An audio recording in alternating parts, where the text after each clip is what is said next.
No episódio de hoje tem GoDaddy entrando em Web3 em parceria com a ENS, a Cardano migrando para governança descentralizada no Intersect, o Farcaster Frames chacoalhando as redes sociais Web3 e muito mais. Eu sou Maurício Magaldi e esse é o Block Drops, o primeiro podcast em português sobre blockchain para negócios. As notícias que você ouve aqui não têm qualquer vínculo com o meu trabalho atual, não configuram nenhuma forma de patrocínio, propaganda ou incentivo para o consumo e têm o foco exclusivamente educacional para o mercado. A gente costuma tratar NFTs, os tokens não fungíveis, como uma das principais primitivas tecnológicas que permitem o uso de Web3 nas disciplinas que a gente chama de Customer Relationship Management, né, o tal do CRM.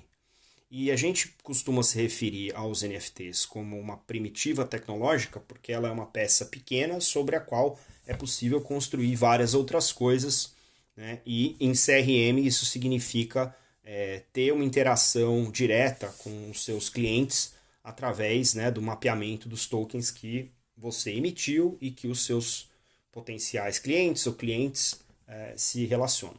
Isso também é verdade na mão contrária, né? Você ter domínio sobre os seus dados enquanto indivíduo ou enquanto empresa permite que você tenha controle da interação e controle dos seus dados ao interagir com a Web3.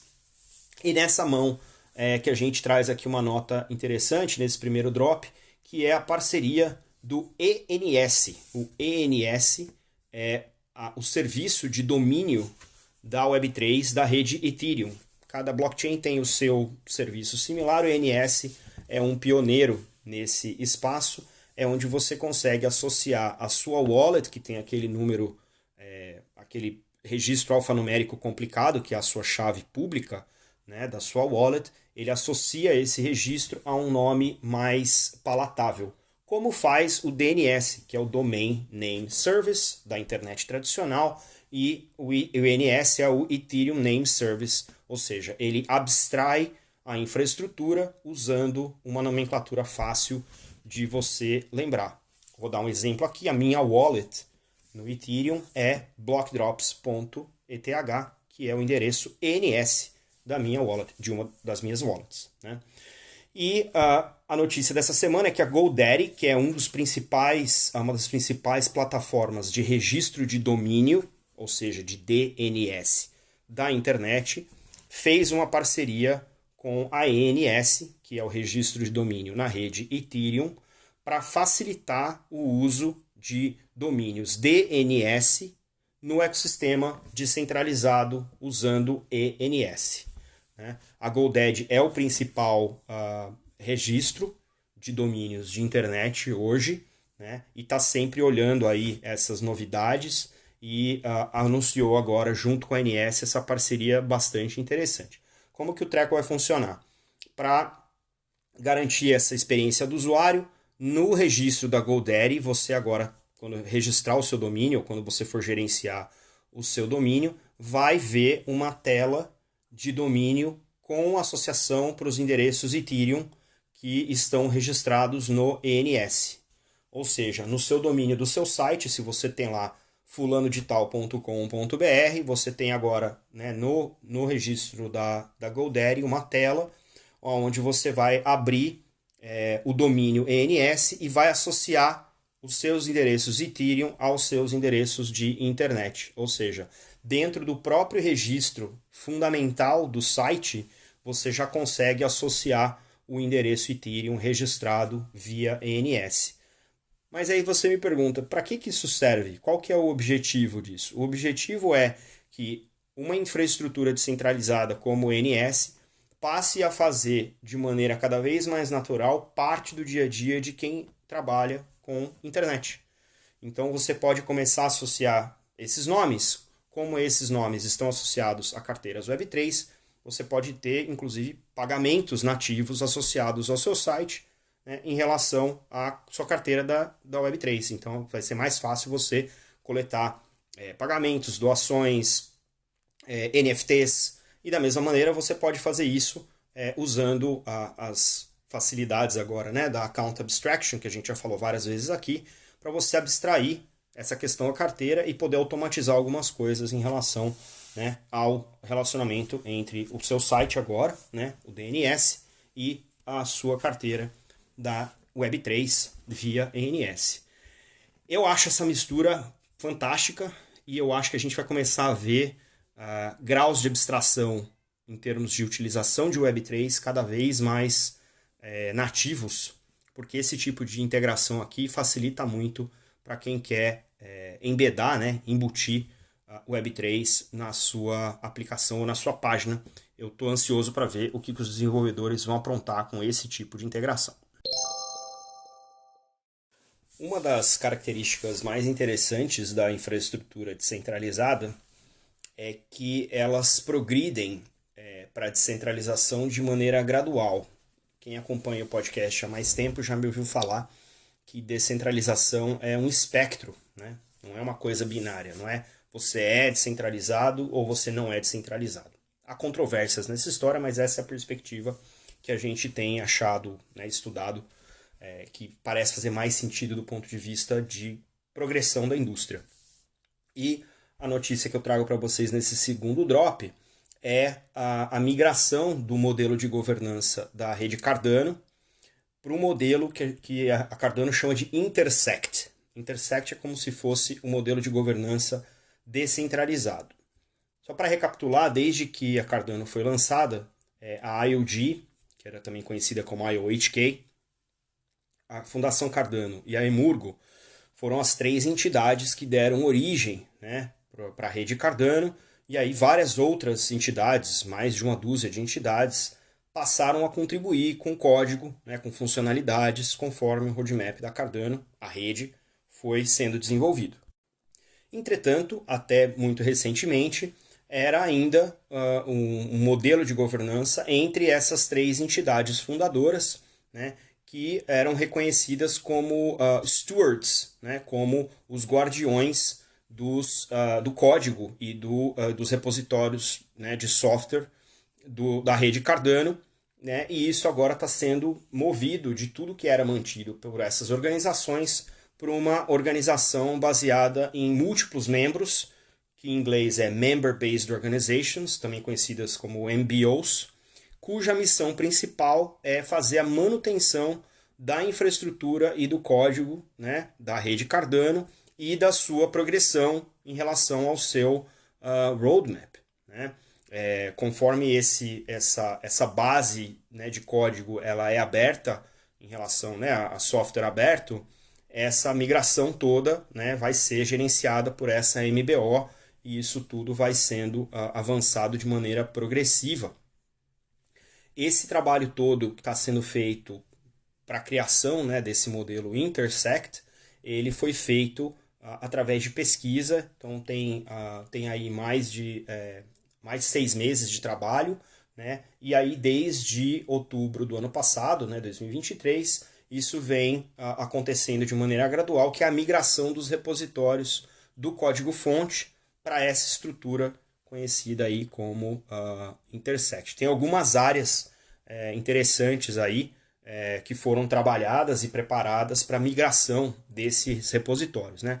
Tem a propriedade desses repositórios, então todo mundo que foi identificado como dono, tem um registro desses donos e desses repositórios sendo gerenciado, a exportação ou a clonagem de cada repositório para que eles sejam arquivados, tem a transferência desses códigos fontes de um repositório para o repositório final, a arquivação, né, saneamento dessa base de código, teste e verificação de todas as builds para cada um desses repositórios, a sua documentação, comunicação, né, para o ecossistema e a gestão de acesso dos colaboradores para esse front, né, para poder trabalhar nisso, né. Isso tudo vai sendo aberto, né, e se transformando cada vez mais em open source que é, por assim dizer, né, o mais extremo das descentralizações nesse nível aí, e isso obviamente vai contribuindo cada vez mais para que a governança em si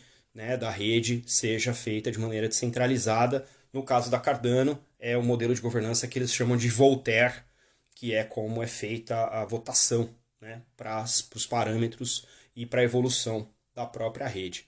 Então, esse é um movimento bastante interessante, é um movimento que a gente espera ver em mais blockchains, né, conforme as blockchains que começam aí mais centralizadas, né, mais voltadas aí para o mundo de venture capital, possam também seguir esse caminho e ser cada vez mais centralizada, que afinal de contas é o paradigma que a gente busca na Web3. Então vamos continuar acompanhando esse ecossistema e ver quais são de fato as blockchains que estão centralizando tanto do ponto de vista, né, da sua infraestrutura, a quantidade de nós, os tipos diferentes de clients, os tipos diferentes de geografia onde eles estão espalhados e também o modelo de governança cada vez mais centralizado. A gente aqui do Block Drops gosta muito do conceito de redes sociais Web3, né? Já exploramos o Lens Protocol, exploramos Nostr, um pouco de Blue Sky, um pouco de Mastodon. E a última dessas trends que a gente explorou foi o Friendtech, que era uma maneira de você superfinanciarizar o relacionamento entre o criador de conteúdo, né, e os seus seguidores, que teve um pico aí na segunda metade do ano passado e mais recentemente deu uma morrida aí, né? E esses são fenômenos cíclicos porque são experimentos, né? A gente comentou aqui algumas vezes, são experimentos bastante interessantes. O mais recente, que está explodindo aí em relação até a usuários, né? Chegou a atingir aí, passar 10 mil usuários ativos por dia nas últimas semanas, é o Farcaster, que é um protocolo de redes sociais Web3, né, descentralizado, que lançou uma funcionalidade que se baseia muito numa das primitivas tecnológicas da Web3, que é a composabilidade. Eles lançaram essa funcionalidade chamada Frames, né, ou quadros, que é uma funcionalidade que, na sua essência, permite você programar experiências dentro do seu post. Né? Os posts dentro do Farcaster são chamados casts, igual o Twitter era chamado de tweet, né? E no Farcaster ele é chamado cast. E aí dentro dos casts, essa funcionalidade do Frames permite que você embuta no seu post games, né, jogos. Você pode colocar funcionalidades como checkout de e-commerce. Você pode fazer mintagem de NFTs diretamente de dentro do post, sem precisar sair do seu feed, o que cria aí uma experiência do usuário, que é outra coisa que a gente vem martelando aqui no podcast já há muito tempo, mais bacana, né? De acordo com a Spindle, que é uma plataforma de mensuração, né, de KPIs, aí, de indicadores de indústria, 313 aplicações lançaram 526 frames desde que essa funcionalidade foi habilitada na sexta-feira da semana passada. E a reação dos usuários de engajamento também vem aumentando, né, em relação à utilização dessa funcionalidade. De acordo aí com o Dan Romero, que é o cofundador do Farcaster, ele disse que tem 50 mil pagantes na plataforma desde 28 de janeiro. Ou seja, em pouco mais de um mês aí, a Farcaster explodiu em relação ao uso, né, e tem sido uma das principais manchetes aí ao longo desse mês, né? Essa é uma plataforma baseada na rede Optimism, que é uma rede de segunda camada do Ethereum, e já soma, de acordo com um relatório da Dune Analytics, soma mais de 73 mil usuários cadastrados, ou seja, 73 mil wallets cadastradas. Eu pessoalmente tenho usado pouco, eu tento restringir meu tempo de rede social, mas eu tenho usado sim, e tenho interagido com algumas salas, né? As salas de bate-papo são como se fossem salas fechadas, você tem um chat em grupo, e você tem também os frames, né, de temas específicos. Então, pensando aí em música, por exemplo, tem várias salas de debate de música, especialmente Web3, obviamente, e também tem já, obviamente, salas de especulação de token, airdrop e coisas assim, que são bastante comuns no mundo Web3. E o que é interessante do Farcaster, pelo menos nesse momento, é que não tem muito algoritmo. Então você não fica tão refém, né, dos sabores dos seus cliques, assim. Dá para você ter algum grau de seleção do que você vê, né, e o algoritmo, pelo menos o algoritmo atual, ele vai descarregando 100% daquilo que está, né, nos temas que você selecionou. Então é um algoritmo mais simples, vem muita coisa, mas obviamente é uma maneira mais sem filtro, né, de você acessar. Então se você interage com alguém no Twitter, no Farcaster é muito mais fácil de você interagir, né, e ter atenção daquelas pessoas que no Twitter talvez estejam aí mais isoladas por conta do algoritmo.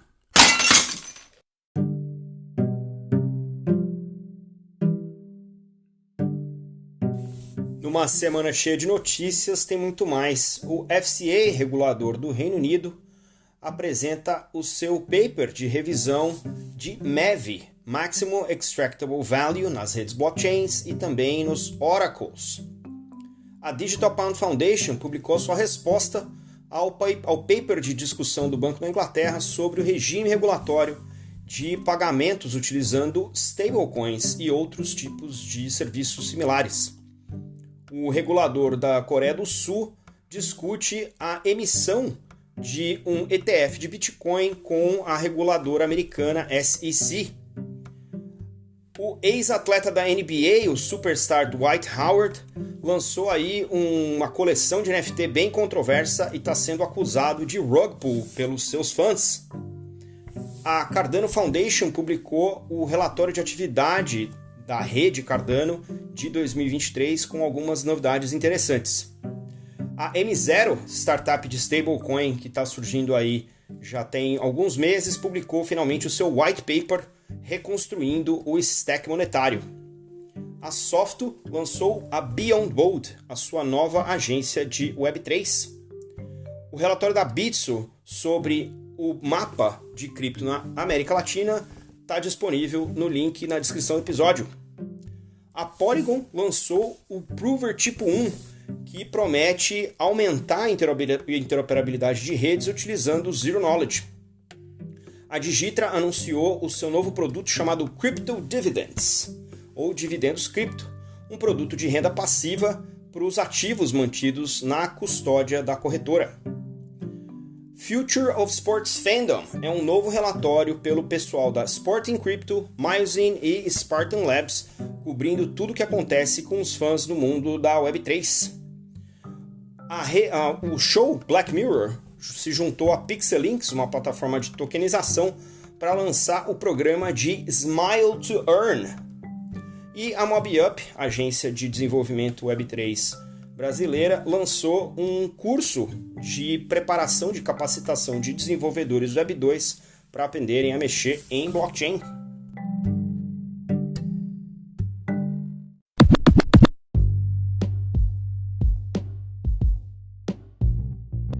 Acompanhe a gente nas redes, no Instagram, Block Drops Podcast, no Twitter, Block Drops Pod, blockdrops.lens, meu conteúdo em inglês no Twitter em 0xmaurício, na newsletter do LinkedIn ou escreva pra gente em blockdropspodcast@gmail.com. Você pode ouvir o Block Drops Podcast no Spotify, no iColab, na Febrabantech e em outras plataformas de streaming.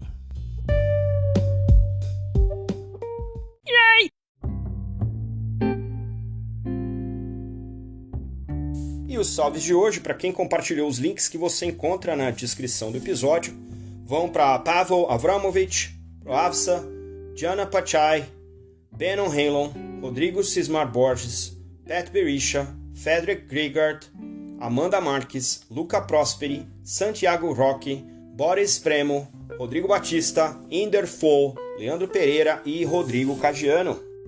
E não se esqueça de deixar as estrelinhas no seu tocador favorito. A gente fica por aqui. Stay rare, stay weird, LFG.